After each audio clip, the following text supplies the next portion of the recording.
All right, Steeler fans, it's the second half of the Friday podcast, which means it's time for the All Betz Are Off segment. What's up, Jeremy? How's it going? I was talking to you before the show. I was a game time decision tonight with my voice. Have a little cold going on, but I'm here, ready to go. And the Steelers seem to be as well, 1-0, and looking to go to 2-0 this week. I'm excited. Yeah, it's going to be interesting. I do want to rewind the tape a little bit. I want to ask you, because you openly said it on the show multiple times, and there's nothing wrong with what you said. You said that you were really looking forward to Russell Wilson being the quarterback, Yep. and that's fine. But you got to see Justin Fields Yep. in week one. What was your takeaway from his quarterback play? I thought it was extremely encouraging that you see a guy who his biggest concerns coming in wherever he goes, right? Whether it's year 2, year 3 in Chicago, whether it's now year 4 here in Pittsburgh, can he take care of the football and eliminate the mistakes while also displaying the dynamism and speed and dynamism? Is that even a word? I don't know. Maybe you just made it up, man. I'm gonna go to the dictionary after this because I think that's a word. But anyway, I think that the explosiveness, there you go, that you see with his legs and the big throws down the field, it was impressive to me. And I think it may have opened the Steelers' eyes as well. And the fact that they're letting Russ just kind of chill, get healthy, the fact they're going into week 2 with Fields as the presumptive starter, I think that is a big tell for how they feel about him. And I feel really good about his ability to make the plays that are necessary and to get maybe figure some things out about what was causing all the turnovers and takeaway issues. Yeah, and for people that don't know this and people that aren't watching this, I mean, he's wearing an Ohio State Buckeyes hat. He is an Ohio State fan. That's right. And he was actually, you had some hesitations about Justin Fields. Now, let me ask you the next follow-up, and that's going to lead us into week 2 talk. With a week of prep and a game plan built around Justin Fields, how different do you think the Steelers' offense might look? Man, I think that it's going to be heavy on the designed quarterback run game. And that doesn't necessarily mean he's actually running the football. It just means you're incorporating that into the whole plan overall. And you saw a few concepts of that anyway. On a couple of the screen passes that the Steelers attempted, there was an out for Fields to run like a counter the other way as well. And so you see that built into it a little bit. I think you go all in this week with that. And I think that it becomes a big part of what you do. And with Fields, I loved what Arthur Smith said when he was interviewed on Thursday about how he just made things simple for him and coached him away from the mistakes by staying away from the middle of the field. It was on purpose. It was not just Steelers being Steelers again in the Matt Canada years or whatever. It was with a purpose in mind and a goal in mind. And Justin Fields executed it very well, I thought. Will the Steelers want to see them get in the end zone this week? Absolutely. He's got to get in the end zone this week. He's got to really establish himself if the Steelers are going to stick with him. But I think there's a chance now, Jeff, that if he performs well, maybe he's the guy the rest of the way. And maybe there's what could have been with Russell Wilson. But I mentioned it last week. If Russ can't be more than a chronically hurt 35-year-old, then the Steelers have the backup plan in place and they should just ride with it. Yeah, it makes me wonder, what would the performance have to look like for Justin Fields to basically say, like, this is my job, and the only way I'm giving it up is if I get hurt. I feel like it would have to be super dynamic. They would have to have not him just scrambling around for his life, but like you said, designed runs, having plays. Like, I always go back to, and this is actually something you brought up, Arthur Smith. He said this in his media availability Thursday. His favorite play of the game was the counter quarterback run that sealed the deal with Spencer Anderson and Connor Hayward leading the way. He said that was his favorite play of the game. If they have plays like that are successful, you can't do that with Russell Wilson. Right. So that's going to be something really, really intriguing. But I also want to ask you about a matchup that I'm excited to see. What do you think about George Pickens versus Patrick Surtain, who... According to, and listen to the first half of the podcast, Tim Lynch said he expects Surtain to follow George Pickens. Yep. I think George Pickens can beat anybody. Let me get that out of the way right now. What do you think? I agree. And I don't think that I mean, there's some great corners in the league, and Surtain's definitely one of them. And you start to talk about how he can mirror and match guys in man coverage, that he's physical, he's fast. But the way George Pickens plays ball, he's going to win some of these contested catches. He's going to win matchups down the field. He's going to shake and bake you and get around you in the yak game. I just think that he's positioned well to establish himself this week. And I have the choice in one of my fantasy leagues between George Pickens versus Patrick Surtain and Amari Cooper in Jacksonville versus their backup corner, because they put Tyson Campbell on the bench. And I'm still riding with Pickens. I think that he's got a chance to establish himself this year as a true top target. And whether or not he did it last week is up in the air, I guess, with a medium performance, if you will. But I think he's got a chance to be extra special and show that this week against one of the best corners in the league. I think they're going to go blow for blow at times, but I think George Pickens is definitely going to get his in this game. Yeah, I'm around some, my brother this past week, and we were talking about George Pickens, and I said, man, even 50-50 balls, you just throw it up there. And he said, shoot 50-50. He goes 40-60. He said, if it's 60% in favor of the cornerback, you still throw it because he's probably going to come down with that pass. He is a freakish talent. And I think that when he gets these matchups, and he had some media availability this week, and that's always humorous to me. And he said, hey, look, I've gone against him before. This is SEC football right here. And he said, we've gone against each other before. I'm ready for it. He's here for it. So are there any other matchups, though, that you're looking forward to in week 2 that you're like, this is going to be something to watch? Yeah, I think the key matchup for me in this game is the Steelers linebackers versus Bo Nix, the runner, the scrambling ability. And I think the Steelers have in play and in place here a group of linebackers now that can handle that type of challenge. And the Steelers have always been pretty good against mobile quarterbacks. I think the game plan has always been pretty good. It's interesting to see the guys off the edge. They kind of slow up their rush as they're getting closer to the quarterback. It's not just burners off the edge. They're, calculated with their rush. I think the linebackers are going to play into this as well. And if you're going to beat a rookie quarterback, then you've got to take away what he does best. And I think for Bo Nix, that's the scramble drill. And I think the linebackers match up really well against that. That's probably the matchup that's the key to me in the game. Last week I said it was the edge rushers getting to Kirk Cousins, and that played a huge role in the Steelers win. I think to me this week, the linebackers versus Bo Nix scrambling ability is the matchup I'm watching. You concerned about Patrick Queen missing practice with a groin? Yeah, a little bit. I think especially if you didn't have Peyton Wilson back there, you'd be really concerned about it. But, I was watching some of the highlights of week 1 and, some of the all 22, and Patrick Queen kept getting caught in the wash a little bit. I think it was just him kind of being unsure first game of action, how everything plays out, how that front seven's going to, or the front 4 actually play their gaps and everything. I think he's going to be a little bit better this week if he can get on the field. But the fact to me that he was held out of practice, right? He wasn't limited. He was a DNP. That to me says maybe it was something that they're just being precautious about. And it didn't happen like in practice today. That makes me feel a little bit better. I'm glad you said that about Queen after watching the film, because man, that's like one of the most common questions I've gotten this week, whether it's the mailbag segment, whether it's talking with people that I know that are Steelers fans. Hey, what did you think about Patrick Queen? Because I didn't notice him. I didn't see him. Like, he didn't pop, and he didn't. Peyton Wilson did, but but Patrick Queen did not. And don't read that into, don't read what I just said. And I'm talking to the listeners, not you, Jeremy, that Peyton Willis outplayed Patrick Queen, because they're asked to do different things. Yes. And Peyton Wilson executed his job very well, I thought. But yes, I agree.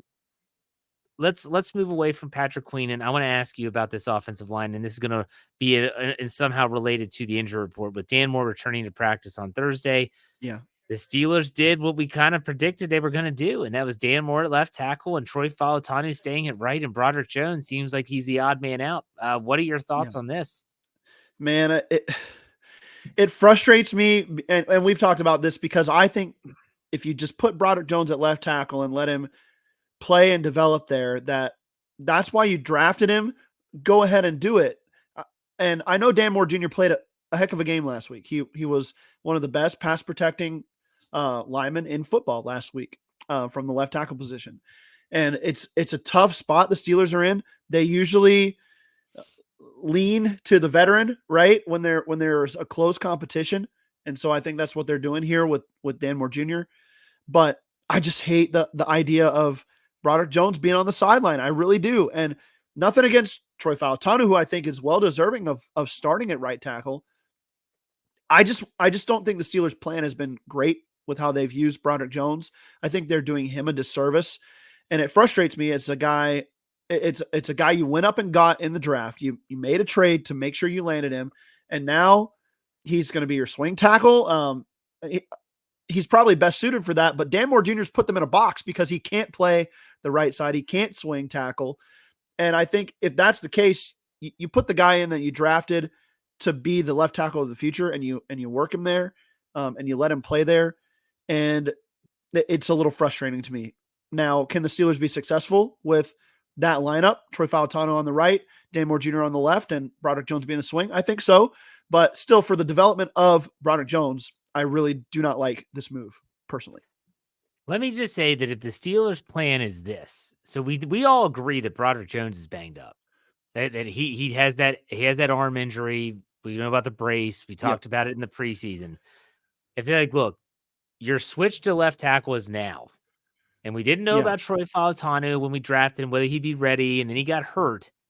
Your switch is now. We're going to take a couple weeks, and you're just going to be predominantly left tackle practice. It's also going to give you an opportunity to get healthy. If that's the plan, I'm fine with it. I honest to God am, because Dan Moore didn't play poorly last week. So if that's what they're going to do and Troy Fautanu's up with it, I can live with that. If that's the plan. Yeah. If the plan is, hey, you're the swing tackle for the rest of this year, I'm not okay with that. I'm not okay with that. So we can't answer that until we see how it plays out for sure. I agree. Yeah. And I think he will kind of be the swing tackle if Fautanu gets hurt. Yeah. Because you're going to put your best guy out on the field. And I don't think Dylan Cook is the next best tackle at right or left. But it just kind of sucks for Broderick Jones. I'm sure he's frustrated. I know I am for the kid. I really am. Yeah. All right. Let's switch gears. Let's do some picks. We got to do our AFC North picks and our prediction for the Steelers and the Broncos week 2. Let's start with 1:00 Raiders at the Ravens, Baltimore's home opener after they lose on Thursday Night Football against the Chiefs. According to the spread that I see in front of me, Baltimore is spotting 9 points. What do you think about this one? Man, I think it's every bit of those 9 points, maybe more. I really like this matchup for the Ravens. I think they're going to be upset after losing to Kansas City again in week 1, and they're going to come out with a vengeance. And Lamar Jackson played well in that game. I think some of the injuries that they are dealing with, hopefully guys get back for them. But man, I just think the Ravens are lined up to have a good week. And I would expect the Raiders to be well overmatched in this game on both sides of the ball. The Ravens win in a blowout, in my opinion. Oh, wow. Okay. So I think that the 9 points is a lot. And yeah, it is. I think the most disappointing thing about the Raiders was that, man, their defense I thought was going to be better. And they weren't that good in week 1, in my opinion. So I still think the Ravens win this one. Do they cover? I think they do, but not by much. Not by much. Well, let's go to the next game. Browns, Jaguars in Jacksonville. Both teams are 0-1. This is a 1:00 kickoff.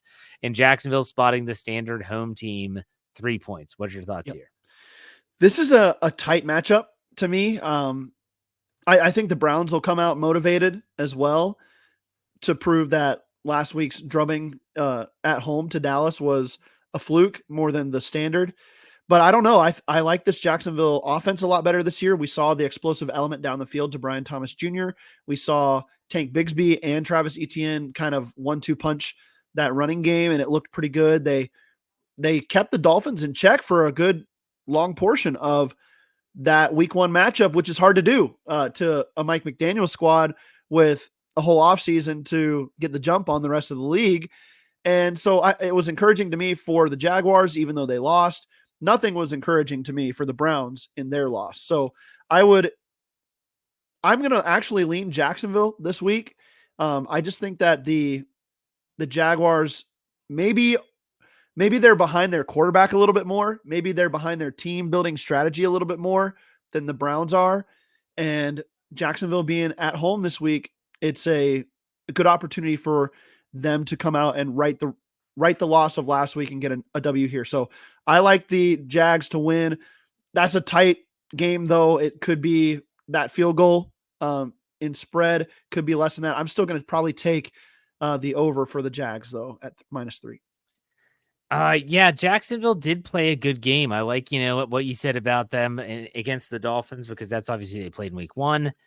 Yep. I still think Jacksonville wins this game, and it might be because I hate Cleveland, and I hope that the Deshaun Watson thing just completely blows up in their face. But still, that's who I'm going to go with. Let's go to the last game, which is actually at 4:25 as well. It's a national game. A lot of people are going to get to see this instead of the Steelers, Yep. and that is Bengals at Chiefs. Arrowhead, do the Bengals fall to 0-2? The Chiefs are spotting 5.5 points. Jeremy, what do you think? Yeah. The Bengals do fall to 0-2, Jeff, and that's just what they do, though, in September. So I would expect the Bengals to still be in the mix by the end of the season. But Kansas City is just not a good matchup for this Bengals team this year.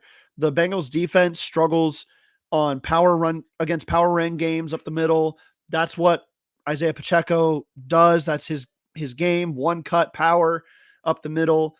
Patrick Mahomes and these quick receivers on the outside, a guy in Rashee Rice who can just dominate the middle of the field. I don't like this for the Bengals at all on that side of the ball. And then Joe Burrow, I know he kind of made fun of the talk about his wrist and picking up the water bottle, but I think if you didn't see that, Jeff, you should go look up the video. It was him trying to pull that water bottle. It looked awkward, and he was shaking the wrist though beforehand, and that was what was more concerning to me. You don't want to see your quarterback coming off surgery there just to be shaking that wrist, to be flexing that hand all the time between plays. It doesn't set up well for the Bengals. And maybe they get T. Higgins back this week. That Chiefs defense swarms. The front 7 of the Chiefs is good. I think that the Chiefs win this one. And I'm going to say it's closer than that. What did you say, 5.5 or just 5?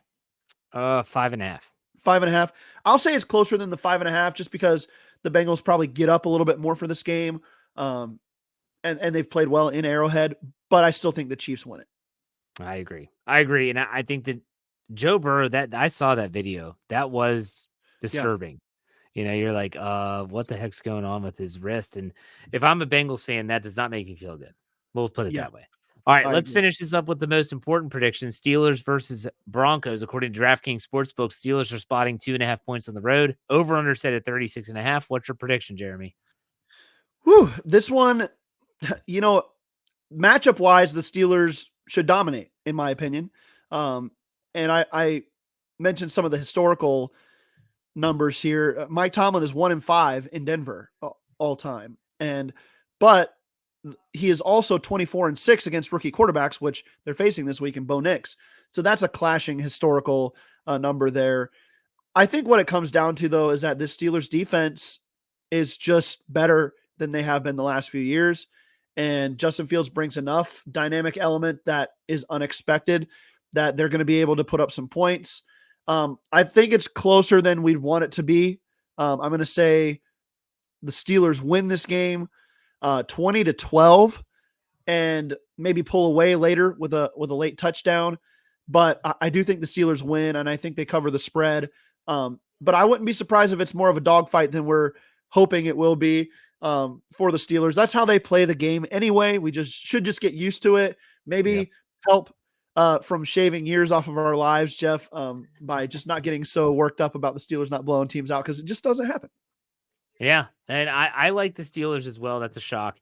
I think they're going to score more touchdowns than people think, though. I've got Steelers 24, Broncos 17. I could see this being a game where the Steelers might be up 24-10 in the fourth quarter. Things are kind of in hand. The Broncos score a touchdown to make the score look a little bit better. But I think the Steelers, they handle the Broncos and hopefully improve Tomlin's record, since I didn't realize he's 1-5 all time. That's crazy. Yeah. So, all right, man. Any fantasy nuggets or what's up? Well, nothing specific for like the NFL this week, but I did have, like I mentioned earlier, I really like George Pickens this week, even though he's going one-on-one against Patrick Surtain. The reason being the volume. And we saw it, Jeff. None of these other receivers are a big part of this passing game. They're just not. They're just bodies out there on the field, really. Right. And I think Pickens is going to get even more looks this week. Justin Fields getting prepped as the starter the whole week. I think there's a good chance that he has a good game here, and they're going to work to get him in the slot, to get him kind of maybe in motion, maybe as well, to get him moving ahead of the snap, to keep Surtain from really setting up on him. So I'm excited for him. I think he's going to have a good game. And so I'm riding with him as my second receiver this week. I think he's a solid wide receiver too for fantasy this week. All right. Love it. Love it. And what's coming up for you on the podcast and writing side? Yeah. So if you missed the Q&A last night, we're doing it Thursday nights now. So make sure you tune in for that after the preview. And then the Steelers fix. We just had a really good show, best and worst performances from week 1. Hopefully the Steelers can improve that had bad performances for week 2. And then stay tuned for the DDP coming out a little bit later today. You'll hear us talking about the week 1 results for fantasy and a little bit of a look ahead at week 2 as well. All right, man. Sounds great. Look forward to it. As always, enjoy the game, and we'll talk next week. Have a good one, Jeff. See you, man.